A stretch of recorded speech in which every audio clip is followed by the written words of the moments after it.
Dina. We're ready. Yep. Okay. All right then. So good afternoon, everyone.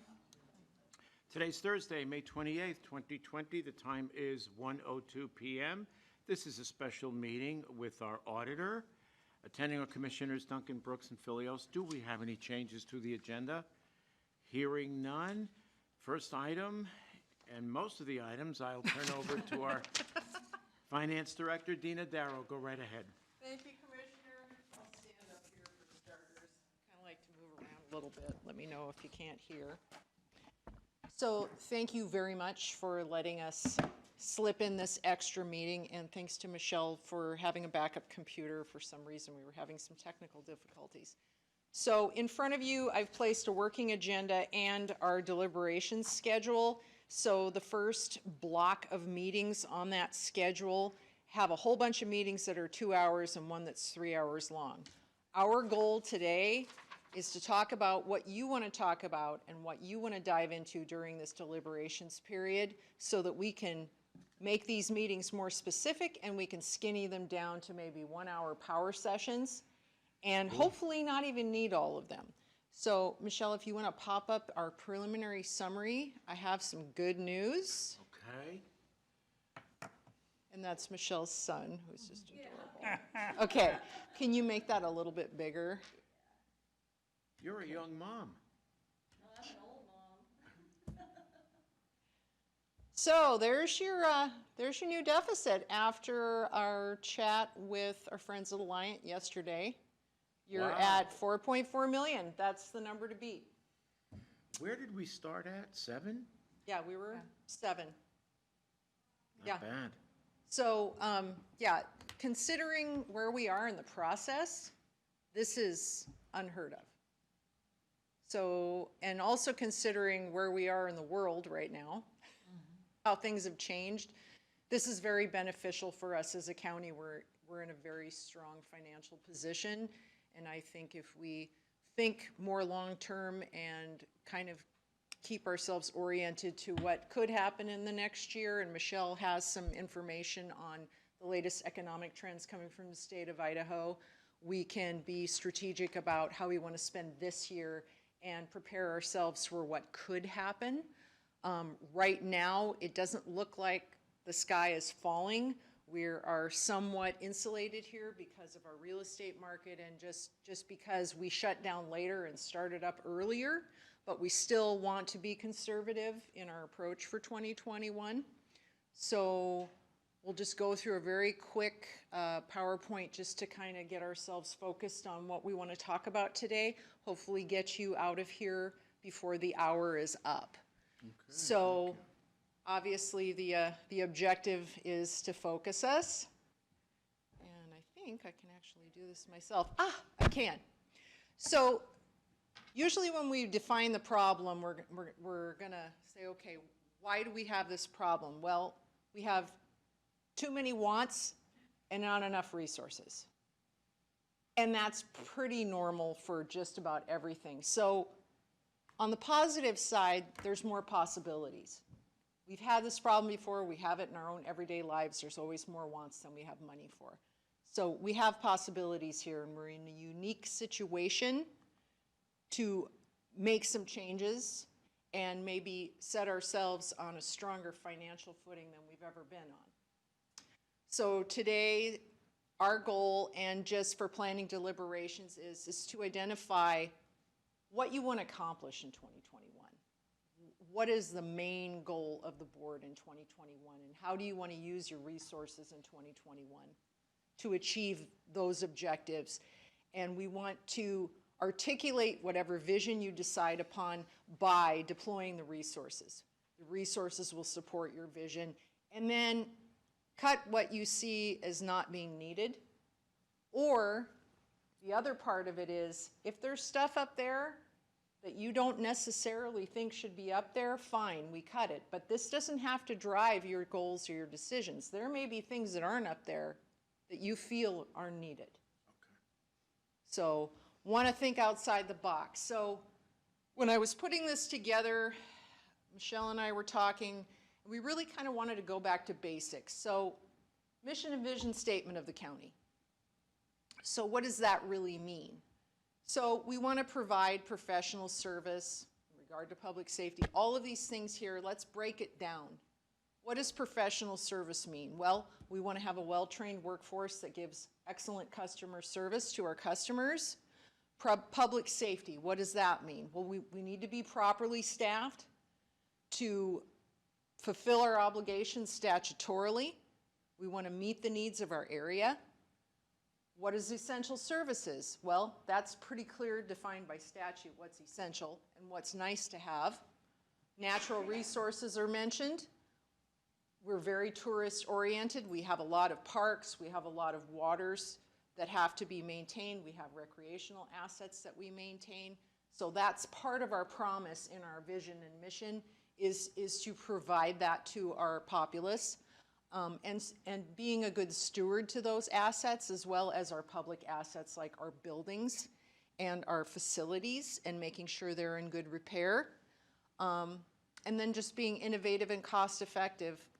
I think our constituents want us to achieve the most from our limited resources. We want to get the most bang for their buck and just provide for a high quality of life in everything that we do. So that's how I saw it, as breaking down what our mission and vision is. And this kind of helps us frame where you want to go as a board to fulfilling that mission and vision. So where are we now? I put the guy out, starting out on a trip, because we really have changed from when we started the budget to where we are now. Our goals may be different now.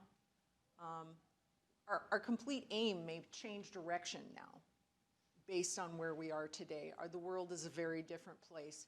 So we need to think about, okay, the next 12 months of the budget, but also what seeds are we planting today, 5 years down the road? So what fits from a puzzle piece point of view? What in the budget up here, what fits your mission for this year? What fits in the puzzle? What's the right pieces for this year's puzzle? And what are things that maybe don't necessarily fit this year that we may have to forego for following years, or the entire nature of how we deliver services as that changes? Maybe some of these things aren't relevant and other things are. And then just what is the level of wages and benefits that we're looking at for this year? What sorts of personnel asks fit the goals for this year? What sorts of capital are good for this year but also good for future years? So I'm going to hand off to Michelle. She's done some fast research to get us the latest from the state. All right, so this is just a brief review of the national and local economic forecasts. And as you may know, key economic indicators are personal income and wages, unemployment, housing starts, and GDP, or gross domestic product. The New York Stock Exchange is a good predictive indicator, and as of a few hours ago, stocks were pushing higher as investors believe the worst of the coronavirus economic damage is done. The Dow closed above a key technical level, which is seen as a signal that a new bullish trend may emerge. Many national economic forecasts show a deep drop in all key economic indicators with a fairly quick rebound. So Idaho is fortunate that we don't follow the national trend as closely. The Idaho Economic Forecast, published by the Idaho Division of Financial Management, and I don't know if you guys have seen this or had an opportunity to review, but I'll send you the link if you don't. It projects, they project the labor market will rebound faster than the national labor market. And there are several factors driving this assumption. One, migration. It's expected to slow, but only slightly. Housing forecasts are showing markets in the western half of the country. They're anticipated to see the greatest home price growth, but maybe half of what they had originally forecasted. Specifically in Boise and Spokane, they're seeing those as being huge markets. Migration will also drive the increase for goods and services, which means it's going to have an impact on employment in the area as well. And the shutdown was less dramatic in Idaho, and we're opening sooner than other states. So personal income in Idaho is more sheltered from the shutdown than employment. The stimulus package plays a big factor in that. And also at the time of the shutdown, nationally, many people were saving and carrying less debt.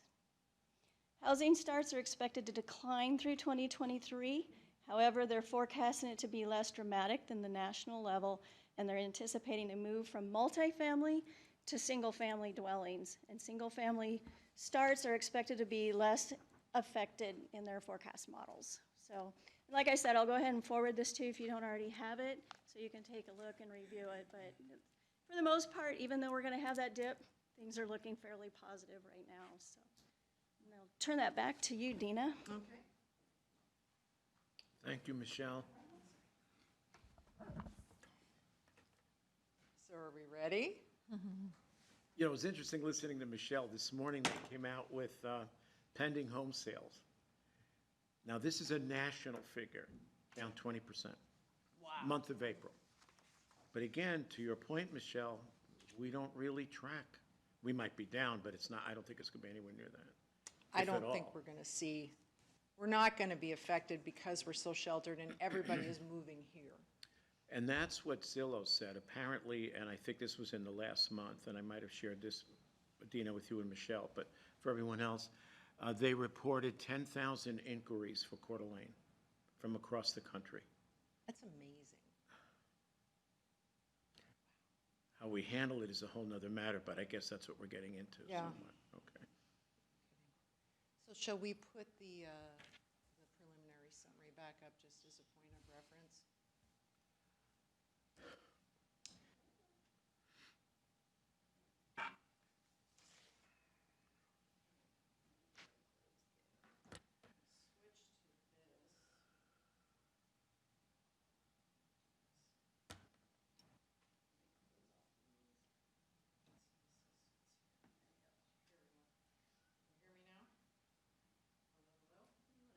Yeah, it was.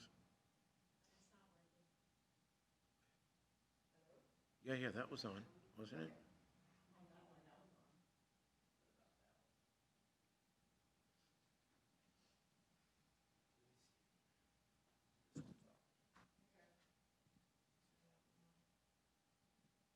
Hello, hello? Yeah, there you go. Okay, so first of all, we have these items. As a kickstart, is there anything up here that you see that you would like removed?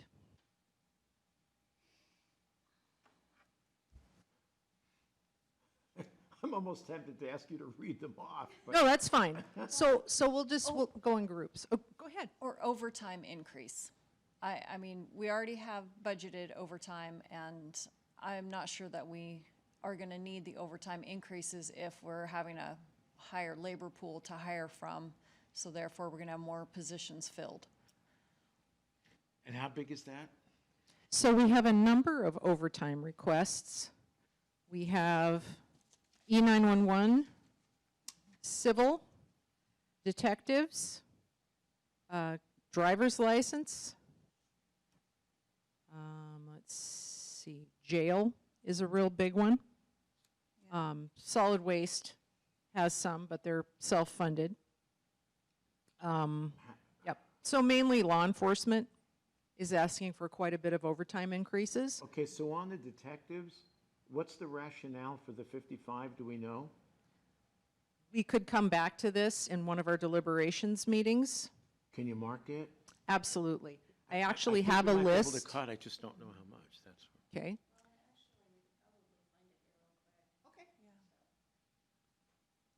They already have Should be overtime, under the this is just an personnel summary. increase.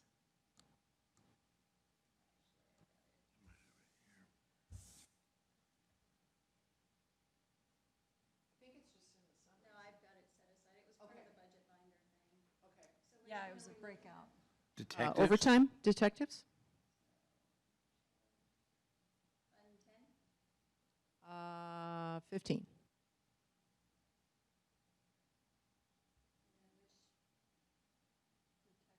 I think 630. What did they spend year-to-date, too? That's, Well, they usually overspend their overtime. okay. Okay, okay. So for right now, it sounds like we probably should look at these in separate meetings, in separate sessions. Right. And kind of group them together in a kind of a logical grouping. So I have some best practices listed on a big sticky note here, but I wanted to get your feedback on what you think is the biggest priorities that you would like to accomplish for 2021 to guide us in how we approach our deliberations. Mine is a 0% increase.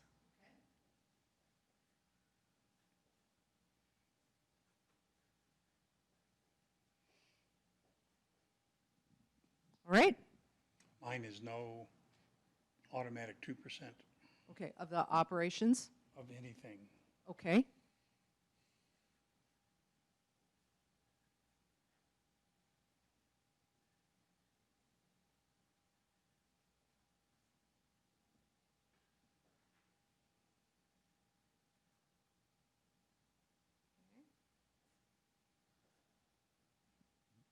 Reduction in B and C budgets. Okay. We did it last year. I think we can do it again.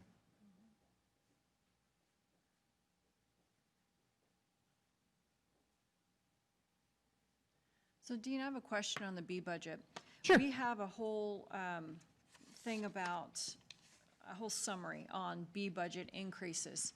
So last year in 2020, when we approved a B budget increase, let's say it was to buy specific equipment that lasts 5 to 10 years, Okay. And it's under 5,000. and it's under 5,000. So if people didn't go back and pull that out of their B budget and they just asked for more, then that is almost like a double counting. Is that right? So, Can you give an example? I Yeah, I know what you can. So there is, SWAT asked for 15,000 extra in their budget last year, and it was to buy certain pieces of equipment. That equipment doesn't need to be bought year after year after year, but yet they didn't reduce that amount this year. Okay, yeah, we can dig into the B budget in certain line item areas of focus, and especially that non-capital equipment. So maybe we write that down or something, non-capital equipment, do a deep dive. So what you're saying is they started with the budget that they had proposed versus the one that was actually cut last year.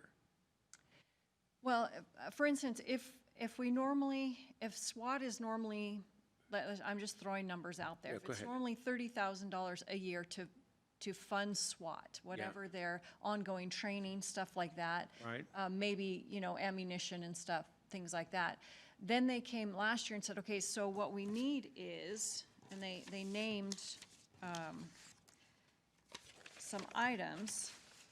Let's see, this is it. A transport box, breaching tools, shotguns, another transport box, things like that, night vision. I mean, night vision is not going to, A recurring, so they don't Right, need to. so purchases funded in non-capital that may not necessarily be a repeating kind of thing. Correct. Okay, Non-recurring, yeah. all right, got it. As long, go ahead. Well, that in general, that's my question on B budgets, because I remember last year there were a lot of purchases made in the B budget, but they're not gonna be made this year, so if we can get those out of there, I think that's a lot of fluff. Sure, and there's probably specific line items that lend themselves to those kind of smaller one-time purchases that may not repeat. Right. So we can devote some time to digging into that, definitely. Now, there is one that repeats that troubles me, and that's the $70,000 for guns. Okay, I could buy a howitzer with that. Like that. Anyway, a used one. what kind of howitzer? Oh, the one that I trained on in 1970, never mind. And so I don't understand that. So to me, there's 50 grand that we can take out right away. okay, You know, if a police department in Southern California can buy guns twice in 18 years, why are we funding it every year? For essentially what comes down to target practice. So we could take a deep dive into trends Right. of weapons purchases Right. and invite the sheriff and then maybe, you know, have a conversation about, you know, why it's a certain way and maybe make some changes, Okay? okay? Okay, I don't want to pick on you, but I have to be fair. ERP, Okay? take Yeah, that out. okay. I wasn't expecting it to survive. I didn't go to the auditor yet, but. No, no, that's fine. Okay. That's fine. Hey, it's, you know, we're in austerity measures, so, you know, everything's fair. You know, I've survived without it this long, so. Well, Chris, so you don't want to take out the internal audit? I didn't say I didn't want to. Okay. I didn't want to hit the audit, I didn't want to hit our Well, audit and staff. The reason my question is, I rather keep the ERP and take out the internal audit function, because what the ERP is going to do is let us know how we can maybe put off the multi-million-dollar purchase and maximize what we have right now and how to make it better. But basically, what you're doing is it's an efficiency exercise with the, why can't we do that internally? Because we don't have the bandwidth and we don't have the expertise to tear apart every ancillary system in the county. So the purpose of that particular engagement is to look at all of our different computer systems and how they connect and see if we can gain some efficiencies, but it's also to make recommendations on what ERP system would suit us best in the future. Define the ERP again, please. Enterprise resource system, accounting, finance, HR, recruiting, transaction. So you're willing to leave ERP and eliminate the audit? Yep. This year, I'd eliminate ERP and the audit. Which is fine. I This can is go a- there too. All right, let's take it out. This could get to I be, think it's prudent, this could get to be a very scary year. yeah, definitely. Do you have any idea of when we will have a better handle on what our revenues are gonna be? We're devoting our first session to revenue. We're Okay, doing a okay. lot of revenue. But I mean, nobody really knows scrubbing. yet, do we, or? We really don't know. Talked to the treasurer today, and he anticipates that the June collections will probably be fairly normal, but his group of treasurers are saying they're going to be watching December because things tend to have a lagging effect. Right, it's a lagging indicator, and, Right. So we'll probably collect our property taxes. They may be late, but we'll eventually get them. Historically, we have. Right now, in our tax expert talked to the state today, and they said that they're not anticipating any delays in sales tax remittances, but they'll probably be reduced. Okay. And that'll be immediate. I mean, we'll be looking back for the last quarter, and that will probably be our biggest effect is within 2020. Okay. and on the big picture, I mean, I'm not saying this is the way it's gotta be. What would happen if we did not do the 2%? The 2% 400, of operations? Well, people were told, submit your budget. and- No, yeah, the 2% overall that we started with. Right, the 2% no. operations, yes. If we came in flat, Flat. okay. If we came in flat, we would have to take into consideration any contracts that we have where there's a built-in gotta be increase and make sure we fund those. What would that generate? 166,000. That's it. That's the only increase, and part of that's solid waste too. It's not a huge number. Yeah. A lot of departments cut or stayed flat as well. That's a good point. Yeah. Yeah. People were pretty diligent this year. We can dig into, I think, being targeted in our B budget. There's probably areas where the 2% was appropriate, and in other areas where it was probably over budgeted to start with, we could probably cut, but we can look in those areas, definitely. Okay. Anything not on the board that you're thinking about? Well, I'm just concerned that if all the hard work we did on the whole waterways issues is just gonna go to waste if we don't fund a Marine deputy for And there's next a summer. Marine deputy up here, yes? No Marine deputy up there. Okay. There isn't? Nope. What's our loaded? 70? Probably, You're talking full-time. yeah. Now, some of that will be recreational boater safety grants, so it won't be all That's right, it's us. not allowed. Right. And they are actively working to make relationships with school districts, so we would only be funding 30%, not 100%. So I'm just really concerned because it's just too hard to find 10 seasonal deputies. So you'd want to add one? I'd want to Two? add 3, but one I think this year is the only thing that we'll even be able to afford, if that. I don't know if we can get there. Okay. So we should Let's add put one? in, yeah. Okay.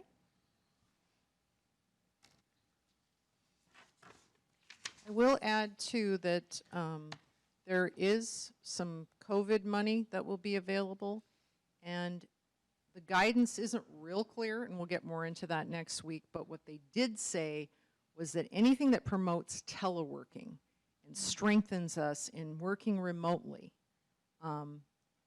we can use those dollars and make some IT investments this year. Yep. So I don't know if that means that it could help us fund any of these other capital asks for IT. I think these are kind of the normal course of business. The jail cameras could be one. So we are looking at where we could use the funding to pay for things that are allowable under the CARES Act. But right now, the guidance is still pretty vague. We want to be really careful how we use that money. And that's a big ingredient in this whole exercise, and I think absent that knowledge, it makes this difficult. Yeah, so I think we have to proceed as if we don't have it, Right. but it could help us from a technology perspective, which seems to keep coming back as a discussion point of us investing in technology, because in the future, that means we will need fewer staff, which is our biggest cost. You know, the community development software, I'm almost wondering, the reason why they can work from home so well is because they have access to their software. So I'm almost wondering if that 260 would be Possibly. tie Okay. that in. Yeah, that's the upgrade to their I think it's Track It system. replacement of Track It. Replacement of, yeah, replacement, that's true. So you're thinking we might not need it? I'm thinking that if CARES dollars can pay for it, Oh, because okay. it will. We can check and see if CARES dollars would be appropriate for that. It may not, but we will Well, definitely if we find out. can't fund it, the issue is Track It is so defunct that they are just barely keeping up Yeah, and able to piece precisely. it together, and Track It goes down, they cannot work from home. Right, Yeah, they can't function. but that may not be considered a CARES Act issue, Sure. but maybe we could part of check it. that. Maybe the part of it that allows you to work remotely or work on your Right. phone, that, there's modules to these things, so Okay. that could be And where we possible. need to be careful with the remote working is that, number one, it's been around for decades, and some companies have used it extensively, and others have used it and actually called people back into the office for a variety of different reasons. What we have to remember, too, is that we're dealing with suppressed demand with the onset of COVID. So working at home is a little more functional. It's more effective, because of the decreased demand. Once we ramp up again, it's not going to be as easy for every department. Some might be able to continue, others might not, but that's yet to be seen, I think. Well, if we're talking community development, I think they did not ever ramp down. Their work stayed steady, but I think that they were able to make that transition and be able to continue that. So, yeah, looking at department by department to see how that will work. Yeah, you got to do it one by one. Yeah, but community development's one of those success stories. And you are also going to see departments where things are slow now, but when we start ramping up like district court, Yes. there's just going to be this huge swell of customer demand. Yeah, and that's one of your questions on the sheet that I noticed, and that's what I put the answer. What fires do we anticipate flaring up in 2021? Court system being overloaded because they're not even starting trials until August Right. and October. And we can use CARES money to pay for their overtime for employees that are hourly, but only through December 30th. Right. So if there's an ask for district court overtime, that might be warranted. Yeah, and I think it's, at this point, it's probably hard to make any further cuts, only because of the absence of, the COVID revenues that might be Right. coming in and what they're going to reimburse or not reimburse. The other thing is the traditional sources of revenue from the state, i.e. the revenue sharing. I don't know how that fits into the whole picture. And we're looking at that Right, too. And then what was the other one, liquor sales? Liquor, I think we're fine. Liquor, we might get a little extra. Yeah, that was another industry that didn't see a Yeah, that one, we're strong in liquor sales. Tobacco looks pretty good too. So, and those fund juvenile justice mainly. But we have some things in our trick bag. We do have some restricted funds too. There are a few restricted fund areas like airport and county assistance where we have a surplus of fund balance we could use and draw down some of that to reasonable levels to fund some operations, just to take some pressure off the levy to achieve this goal for 1 year. So, which gives immediate relief. So, anything else you can think of, and then I'll pop up what I got from my folks over at the government finance officers as recommendations. Well, I think depending on how we schedule things, I mean, June 8th, I will come with every cut for 0%. I mean, I'll have all that in there by then. It's just the matter of, having the elected official here so they know what's being cut and what's not being cut. And then with the B budget dive, I mean, we might be in a whole different position there too. Right. And personnel is a big one too. A focus day we could do a focus day on personnel and overtime and vacant positions, We because can those all freeze. play together. Yeah. You can also do hiring freezes for part of the year. You could freeze for the first quarter and fund open positions for 3 quarters. I mean, there's a lot of different flavors and things we can Different do scenarios, yeah. depending on, where we see as needing staffing. There's a lot of open positions. As of today, we've got over $3 million sitting in there in open positions. And that would almost balance the budget alone. Almost. And if we funded those 2 funds I talked about, we'd be balanced. And no one would have to be furloughed. So lucky for us, furloughing is big right now in a lot of agencies throughout the country. And given that we have so many open positions and that we're understaffed, furloughing is not something that we really have to worry about. I mean, we're pretty lean. And again, the county continues to grow. I mean, in the last year, we've added something like, was it 4,100 people?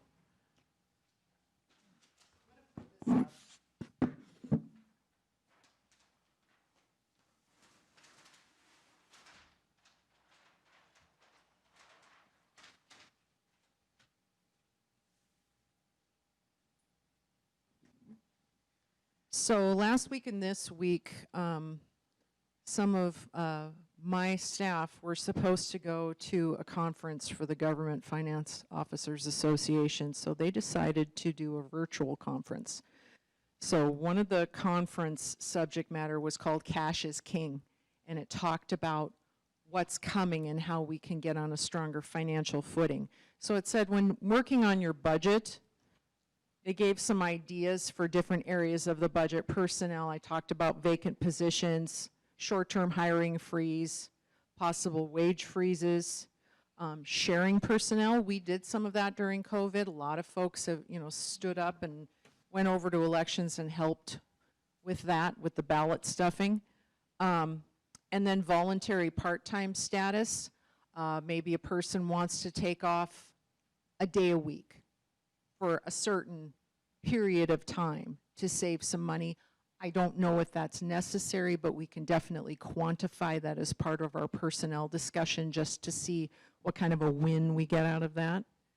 And then capital, it talked about decreasing the scope of asset investments. So, you know, maybe you need a piece of machinery to address an acute problem now, but maybe you don't want to build a building or, you know, do a giant remodel or something at this point in time. You don't want to bite off a real big project right now. And just deferring purchases in general. Can we keep the wheels on the car for, you know, another year? And developing a long-term strategy, and that's something that kind of lands over in our area, is really starting to look at long-term capital planning, countywide, a capital plan, a personnel plan for long-term staffing, and looking at revenue in the long haul and trying to get our arms around what's coming down the pipe. One of my concerns is Medicaid expansion, because this year we kind of got some relief because the session closed down early and they never made a decision. But we know for a fact that we're going to get hit in the general fund with $800,000 to $1 million that we just have to pay. And that'll probably just come off the top of our sales tax revenue. It'll probably just be withheld. But that's going to be a major revenue interruption. We don't know yet, and it could happen that we can take that money out of county assistance, but as of right now, they're saying it comes out of the general fund. So that's a big interruption in revenue. So long-term forecasting helps us plan for that, helps us make decisions today so that we're protected in the future financially. And then just some other little things too that they recommended, ways to save paper costs. I know we have an ask in here for updating our system that manages documents. So saving paper, going more electronic, which also means, of course, more IT infrastructure for storage, but going that direction, the cost of paper continues to go up. It's a huge cost. However, we have been using less. Saving energy any way we can. Are there rebates? And just looking at tasks, looking at processes and eliminating low-value tasks. What are we doing that we don't necessarily have to do? Are there steps that we can take out and still fulfill our obligations? And then another big one is subsidies. I mean, there's a lot of things that the county supports that we don't necessarily have to. And this might be the year where we're like, you know, we would really love to donate to your cause, but we may have to give you less this year, or we may just have to look at it again next year. So to me, because we're in a completely different world and the world is upside down, we really need to look hard at what do we really absolutely have to do, and what maybe can we ask for some grace and maybe pause for a year until we know what's going to happen, because we just don't know. And I personally, as your financial person, really want to make sure that we're strong financially and that we have options and that we have a good cash flow and that we're covered. So those are kind of the things to think about. We'll post all this out for you to review. But given that we have this information, this gives us a starting point. So what we will do is we're going to go back and we're going to look at, say, the next 5 deliberations meetings. We're going to shorten those down, and we're going to put in subject matter that we would cover for those items based on your feedback. And then we will let relevant departments know that would be affected by those discussions and get them invited to those meetings. So if we do personnel, I mean, that's all of them, pretty Right, much. so the folks with personnel asks would be invited, yes. So then I'm almost wondering if we leave the first one 2 hours, we start with personnel, see how far we can get, and then we go into the capital. Because if we can get through personnel, then capital should be kind of short. We might be able to do it in that 2 hours, that 1 2 hour block. If Right. just, which is kind of a pain, but if we're No, dealing it's with doable. personnel. It's doable. And if we're done, and we're done before BOE, we have Yes. a big chunk of time where we can, we can be balanced and go in and start digging around and seeing if we can't move some stuff around.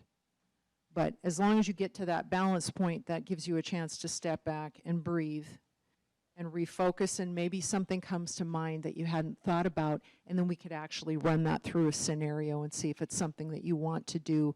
But I think it's nice to be able to at least have some breathing room where you can consider and ponder. Plus, things are changing daily. We don't know from one day to the next what the CARES Act guidance is going to be. Everything we see, our people at JFO are saying, yeah, we have no idea. They're throwing money, we have no idea what we're supposed to spend it on. I think, what time is it? We have a couple more minutes. Sean, do you want to address taking some things out of the 5-year plan? Because I think we can get some of those capital Sorry, Sean. items.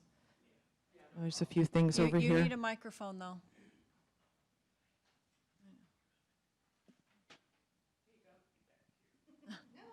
No, you got to go up there and. Okay, So- I'll van it for you.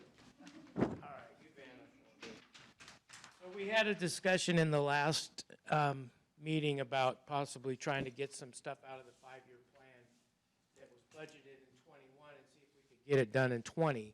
So I crunched the numbers this morning, and counting with everything that we have out there right now, we're sitting at about 197 and some change, which gives me some flexibility considering that the balance at this time is 318 and some change.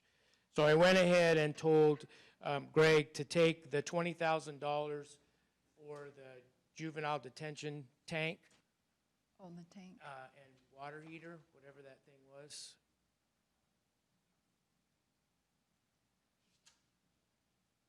HVAC? Water heater and the JDC HVAC. Okay. Take that one off. And we'll just go ahead and get those started now, since there's some money in there to do that. So that'll come off. Oh, I see. Okay, go ahead. See what I'm saying? And then typically the locks, the request for $20,000 in locks. In the past, I've always bought the locks at the end of the year because it's really not a capital purchase. It's just, I understand we have both in Fund 11, but it's really more of a maintenance upgrade, and a stock supply, so that you don't want to have a lock break and then you don't have it in stock. So I would say to take the $20,000 out. I've never done it that way in Okay, 8 years. no one's And arguing. so that will leave 61,400 and some change at the end of the year in the 5-year plan if all goes well. So on the ask list is $65,000 in rooftop units and $65,000 in heat pumps. That $60,000, if it's left over, could go to one of those, and then you would have to just decide whether you want to fund the other one at $65,000. Yeah, so those will just have to stay. So they can stay for now, but, by the end of July, you should have a pretty good idea. I'm pretty confident that 60,000 is going to roll over. So, Okay, anyway. so we just took, anyway, go ahead, I'm sorry. About 50,000. Right off the top, not too shabby. Thanks, Sean. All right, any questions or comments? Yeah, the only comment that I have, and I keep wrestling with this, you and I have gone over it, I've gone over it with Kim. And I'm going to make a statement, and you can tell me if it's true or false. People, and let's face it, most people don't understand taxes, and it's hard enough for us being steeped in it. And people assume, whoopee, zero, my taxes are going down. Negative, that's not necessarily true. Okay, here comes 3%, my taxes are going up. Nope, not necessarily true because of the new construction and everything else that's going on. In the course of this whole process, between now and, when's our deadline? Beginning of July, is it? Mid-July. Mid-July. Can you do something, or can we do something that explains this? Absolutely. Because I remember when Bob was here, Bob Bingham, and we had done the 1.5% increase. And Bob developed a little program where he actually demonstrated to people, saying, look, the fact that we're taking an increase doesn't mean your county component is increasing. And I think he was able to, and I think he came up with something that said if your appreciation was over a certain amount, yes, you would probably see an increase. If it was under that, you were not, or potentially decrease. And that's all I'm saying. There's a lot of misunderstanding, Agree. and some of it even amongst us. Well, part of the problem, though, is we're in a hot real estate market, which means that our values are going up, which Right. means, you know, we'll see the increases. So I don't necessarily look at it like that. I look at it like, do we need to be spending this money? Do we need to be spending this money? And then that comes back to what is our challenge in servicing our residents, adequately? And again, if you've added 4,100 people, there's some increase in demand for service. Now, quantifying that's not easy, clearly, and we're not adding that much staff to begin with, but it does beg the question: at what level do you begin to degrade service because you're not taking that increase? I don't know. Or if you don't have enough built up, when you Okay, have a big that's the other- purchase, like an ERP system, like, how do you plan for the future? Because having those reserves to plan for the next big purchase is something to think about too. But we will do our jobs better at forecasting for you, so you have that crystal ball, so you can say, well, I really don't want to take 3%. Maybe I take part of it because I know that there's this big cost coming, and 5 years from now, it's going to save us, because when people retire, we don't have to hire new people. So those are the kinds of things that we're going to hopefully be able to paint a picture for you to help you in today's decision-making. And as you get a better handle on the COVID reimbursements coming in from the state, that might make it easier for us to sustain a 0% increase. Absolutely. Yeah. That's all I had. Appreciate your time and squeezing this meeting into your schedules. Thank you. Okay, then. Public comment?